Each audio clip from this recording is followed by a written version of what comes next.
Welcome to Ignite 2020. This is our career exploration series, and this particular session will explore careers focused on horticulture, conservation, and sustainability.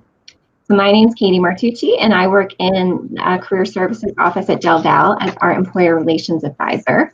And I just want to start off by thanking our event sponsors.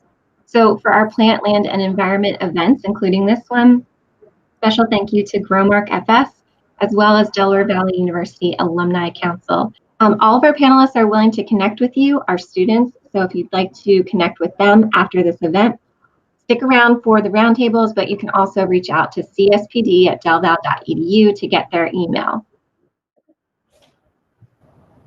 All right, so I would love if our panelists could please introduce themselves. You may be in a different order on your screen than what I'm seeing. So Mark, why don't we start with you? And so introduce your name, your title, and then the very first question you can just dive into. So how has your first job impacted your career and where you are today? So I'm Mark Safran. I'm a senior program manager and associate vice president for a company called Dewberry Engineers, which is a 2,500 person architectural engineering firm with offices around the United States. But I work in a division that's dedicated to geospatial sciences, geography, remote sensing, earth observation. And it's a little different than what many of you at Del Val might be involved in, but it's actually very much related, where you can use a lot of the work that we do in agriculture and environmental science, conservation, and that type of thing. But I'll get right to the question.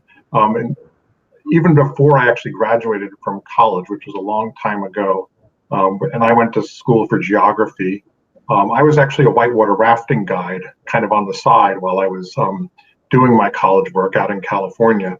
And I think the biggest thing that I learned was just confidence. Doing that kind of work and being able to deal with taking humans down a wild river and making sure they were safe really put a lot of confidence in me that I didn't know that I had, as well as working with other people and knowing that you had to rely on other people as a team to get you and them down the river safely. So I would say that's probably the first thing that I learned and really helped me for the rest of my career. Thank you.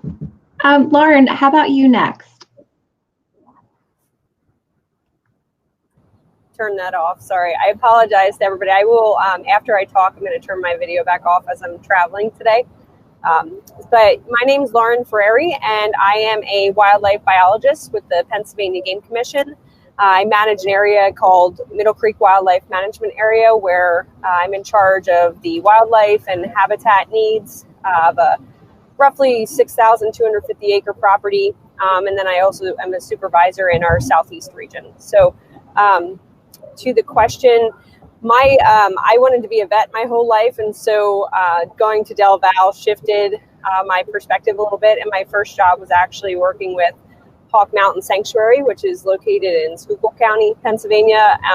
Grew up with a very outdoors, naturey background, and so as soon as I took that internship, it was a immediate switch for me in my brain as far as how I was going to spend the rest of my career and what I was going to focus on. So not sure why it took me that long to realize that field was right for me, but fortunately it was a right time, right place. Great, thank you. And then Leirion, did I get it correct? Thanks. My name is Leirion Sorenson, and I am the head gardener and horticulture and land manager at Cobble Farm, which is a 2,000 plus acre private estate. It's in Northwest Connecticut, and it's probably one of the best, nicest private gardens in the world, if I could say that. My first job was at 13 years old. I started working in a retail garden center and nursery for a wonderful couple, and I had no experience, didn't really know much of anything. My family does not come from farming or from horticulture, but that first job kind of instilled a love of this field in me. I realized you can do this for a living. You may not make a ton of money doing it, but it's something that's just It's super rewarding. So that first job is what influenced my entire rest of my career.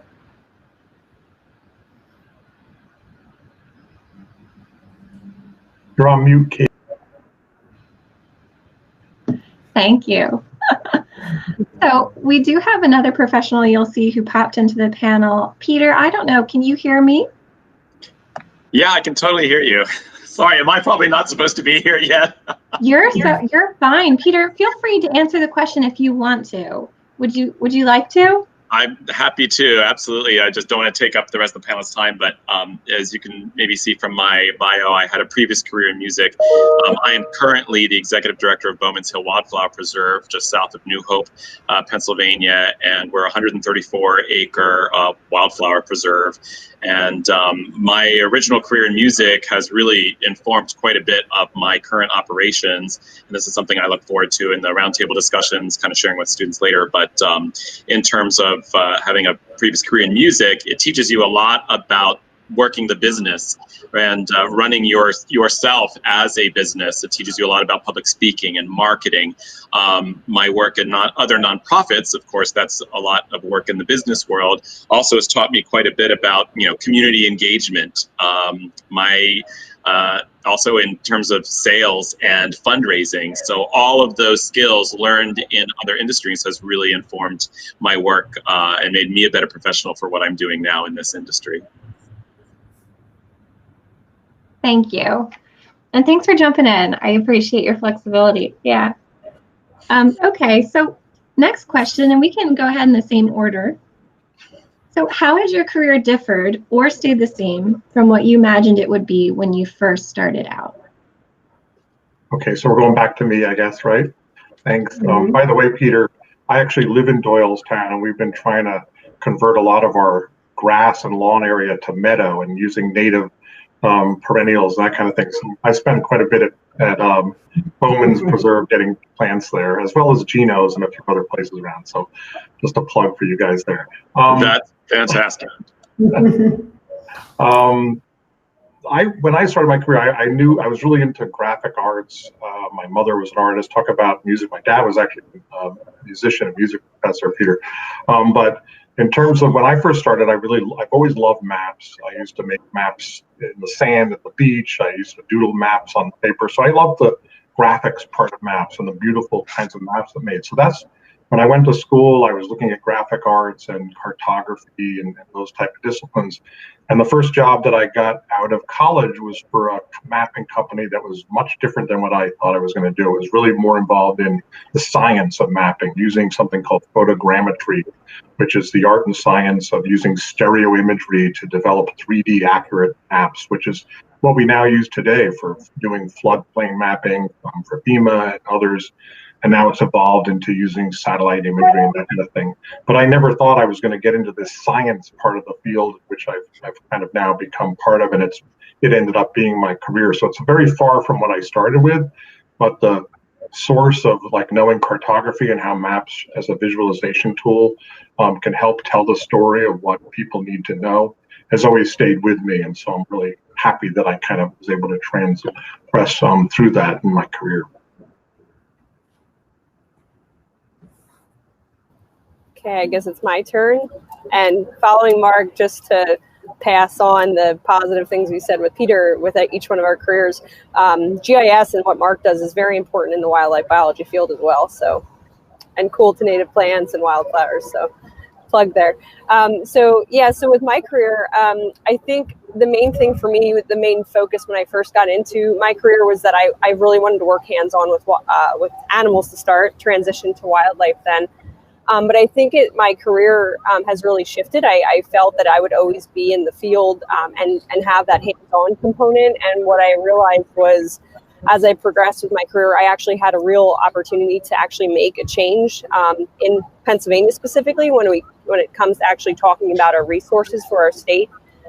So Pennsylvania, the Game Commission is in charge of all wild birds and wild mammals for Pennsylvania. So the decisions that I make within my position in our region actually affect a real change on the ground. And that's something that I never thought that I would have the opportunity to do. I thought I'd always just be the person that would be gathering the data and the research. So that's been a real blessing and fun part of transitioning in my career. Right, on to me. I attended Del Val. I graduated in 2003 with a degree in ornamental horticulture and a specialization in floriculture, which I'm not even sure if that degree still exists, but I hope it does. I thought for a long time that I would go into production because there's something about plants in rows that just always kind of resonated with me.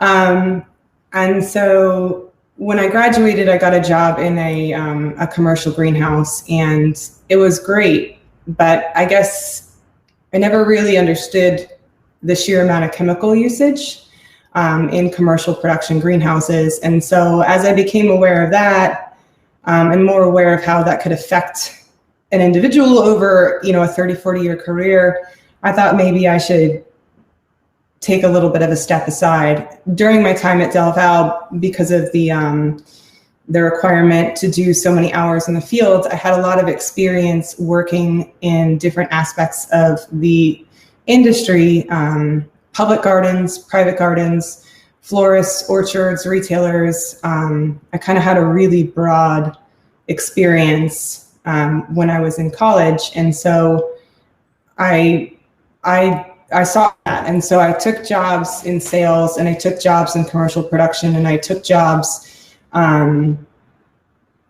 private homes and golf courses. And really every job was kind of a little bit different, but related to the last one. And over the course of that time, I've now been doing this for about 25 years, and I'm in my current position, opportunity to utilize something from every single one of those jobs that I've ever had. And this is the first job that I've really had an opportunity to do all of it. And I manage a team of over 20 people, and I manage over 2,000 acres. And so I do a lot more decision making now than doing. And there's a difference, a real difference in how your day looks when you make that transition. Peter, I think you can understand the position I'm in. It sounds like we have similar roles. And I still do miss the doing sometimes, but I take the opportunity when I can and get out and, dormant kern and do all the things that I love to do. But I'm not doing now what I thought I would be doing, but I'm doing it in the same field. And I get to do a little bit of production, and I get to do a little bit of everything. And I didn't think that I'd be so lucky to be in this position. So it's been really nice. Thank you, everybody. Such wonderful stories. And I know that our students listening and those who will watch this after the fact will benefit from hearing the trajectory that you've all taken and how different it looks, and that there's not a one way to do it. I'm hoping we can get through 2 more questions at least before the panel ends. So can you think back to, and again, we can go in order, when did you first learn about your current career choice or your industry, kind of generally? Like, how did you first understand that that was an option? Well, I kind of sort of started to answer that in my previous one where I didn't. I thought I was going in one direction, and I happened to land at this job. I think I'll answer this question by saying I'm still learning. My whole career, and I'll age myself here, it's been 30 plus years, has been constantly learning. And in fact, that's what I love about it. The technology continues to change, the people I meet and work with. And just like Leirion was talking about, I've changed the role I've been in since the beginning. I started out in production making maps, making those kind of things. I went into project management. I went into business development and sales. I went into managing a whole operation. And so I've been involved in all these different areas of it. And I always gravitate to the area I think most that is involving people. So I love the people that are in charge of a whole production line and deal with the details and the schedules and all that. But I love the part where I'm actually out there talking, trying to get new clients, and trying to even work with the clients that we have and make sure they're satisfied and happy. So I guess just going back to the answer to your question, it has been something that just evolved over time. And just another point I want to make to the students that are trying to think of what career path to take. I think as you can hear from what we're saying here, there isn't like this choice you have to make and it's going to be it and this is what you're going to do. You can see you start down one path and it just starts to move and meander, and that's okay. So don't get too crazy about what you're trying to decide to do. Yeah, great points, Mark. And I think for me, I had this idea that I wanted to work with animals for a long time, and I grew up being outdoors and with nature, and mostly non-consumptive recreation, backpacking, hiking, camping, that kind of thing. And so when I went to Del Val, I had the knowledge that these careers existed, but I don't think I actually realized that it was what was for me until I realized that being a vet wasn't for me. And so I made that decision to switch to that conservation field and really started utilizing the people at Del Val, because the conservation and wildlife management degree and field is right there at Del Val. And so there's so many resources that I don't think students really realize until they're right there that they can really use. So I think Del Val was a really great point for me, but also just the resources around me. If you're in Pennsylvania, you're going to Del Val. It's a state that's very diverse with natural resource, at least governmental agencies. So there's actually 4 agencies that contribute to some type of natural resource management within the state, whether it's the Game Commission, Fish and Boat Commission, Department of Conservation and Natural Resources, and then also Department of Environmental Protection. Those are the four governmental agencies. So there is so many avenues outside of Del Val as well that you can really pursue things. And I think, but Del Val for me was a great starting point. I agree. The resources at Del Val are great, and I still, to this day, utilize them. Don't lose track of where you came from. I first learned about the industry, like I said, in my first job a long time ago, and I was in 7th grade when I found out that this was a possible career. And before that, I guess the point I'd like to make to the students is, when you find something, like when you graduate and when you get into your career, and you look more like us on this panel, I encourage you to find ways that you can engage with your community, and especially at the elementary school and the middle school level, because in the science field, and particularly in horticulture, there's not that much exposure. In like a normal career fair at a middle school, there's going to be teachers and doctors and nurses and lawyers and accountants, but there may not be any horticulturists. We're not that common. And so I just wanted to take this time to encourage you all to do things like this and to give back and to talk to people and engage with people, and especially young people, because it's a career in science is really rewarding, and a lot of young people, if you can engage them in this type of work at that age, it's something that they won't forget. And they may come back to at some point. I was lucky to find it when I was really young, but not so many people are.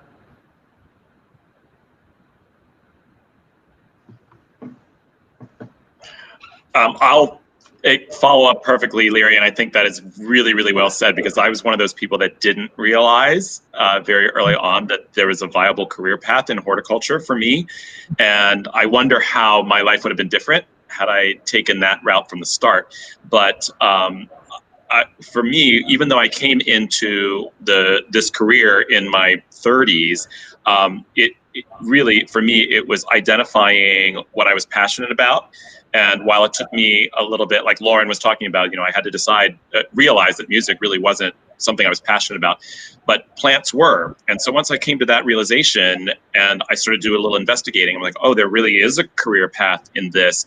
And it was just a matter of putting myself out there, talking to the right people to figure out, how can I educate myself in this career? How can I get started? And I had a lot of great people behind me to support me in that process. But I think it's important for students and young people to kind of get give themselves the permission to explore. But I fully will support what Leirion was saying. Once you do establish that, it's important to involve yourself in opportunities like this so that we can talk to those who are coming up into this career to help guide them and be a resource for them. Thank you, everybody. We have time, about 5 minutes, for one more question. So if you can be as succinct in your answer as possible, that'd be great. And this is a hard one, so but it's good. It's good to be vulnerable. So share a brief example of a professional mistake or failure that you've made and what you learned from it. Okay, I guess I'll go first.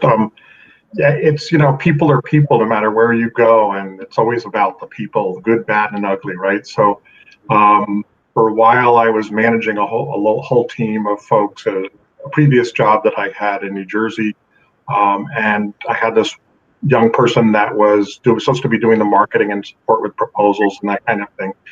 And I wasn't that happy with the work that she was doing. It was kind of not really to the point. She liked to do things that she liked to do, but not the things she needed to do.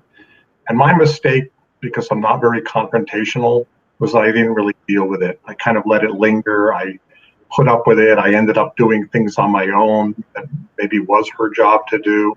And I started to build resentment that she wasn't doing her job, but I wasn't really giving her the feedback she needed and the support that she needed to help her understand what I was looking for. So the thing that I learned from that was you really need to be upfront with people and clear and give them the directions that you want.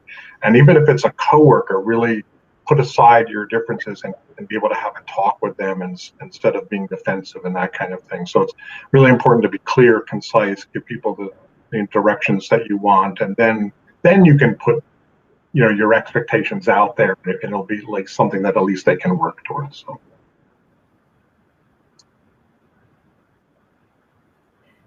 Yeah, great points again, Mark. And it's funny how even though we're all in different areas, these are very consistent messages across the board. One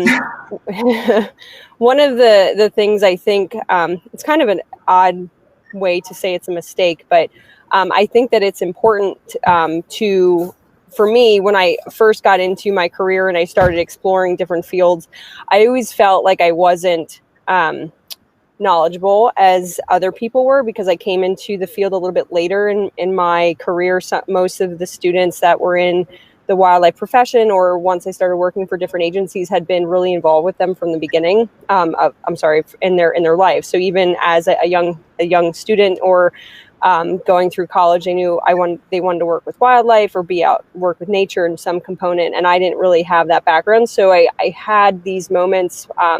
Many people call it imposter syndrome, where I wasn't very present in conversations because I did not feel that I had anything to really bring to the table.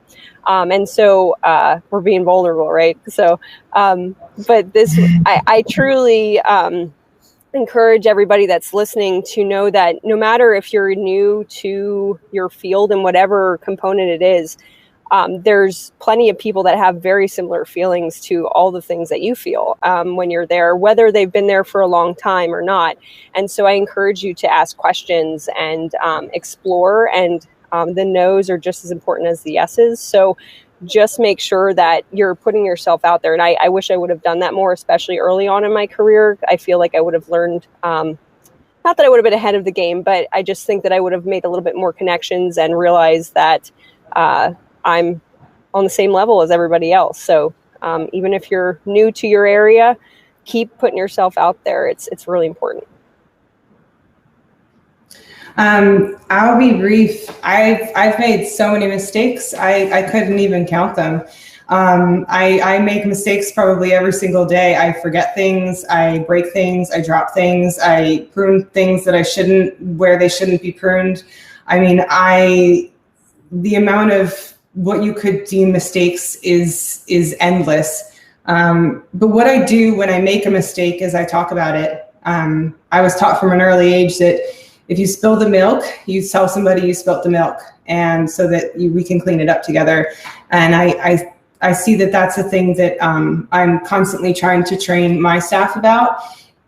We all make mistakes, and some of us make a lot of mistakes and some of us don't make many mistakes at all. But when you do make a mistake, which you will, if not today, then probably tomorrow, talk about it, fess up to it, be vulnerable. Humility is one of the greatest teachers in life, and say that it happened and learn from it. When staff come to me and they say, oh, I broke the windshield, on the tractor, I say, okay, well, how did it happen? Are you okay? And then the last question and the most important question I ask is, and what did we learn from this?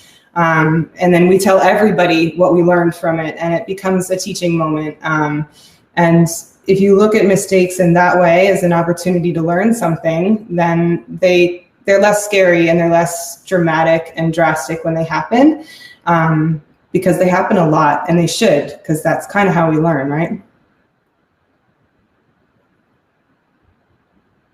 So it really is amazing, the commonalities. I mean, Leirion, I'm probably making mistakes right now, and I completely get what you're talking about. And Lauren, it's like imposter syndrome, like that totally spoke to me. Like, we've all been there. But for me, in my personal experience, I will echo what Mark said, that the most challenging aspect at any point in my career, whether I've been a leader or not, has been people management. It's working with others and learning how to maximize my own talents and skills, but maximizing others' skills, whether I'm a colleague or whether I'm a supervisor. People management is the most, taught me the most lessons. And I won't tell you all the mistakes I've made, because they are way too many. I'll just leave it at that.